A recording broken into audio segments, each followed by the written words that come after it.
बड़े सबके मन रखने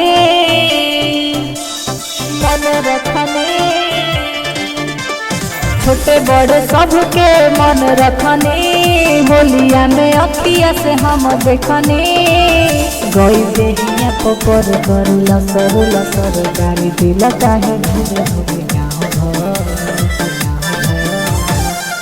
अब पियले बाड़ता हिलवले बाड़ता पियले बाड़ता हिलवले बाड़ता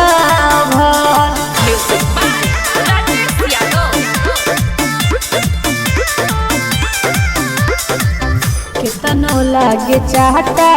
लागे गम नइखे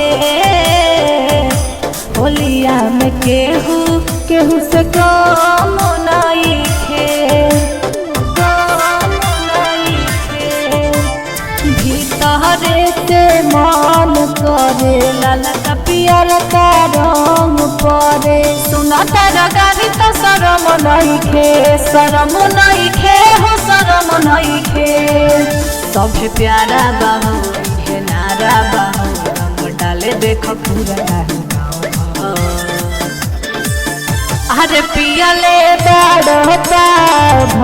हिलवले बाड़ता पियले बाड़ता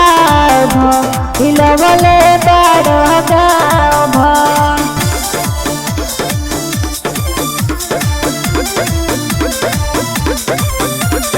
इज्जत फेंकला कुछ बचल नइखे केहू नइखे ऐसन जे न चल नइखे ऐसन दिहल गारी भागल घर के पिछुआरी कहे रिधि राज फेकल नइखे लागे पालानु हो घोरी रखल बाजा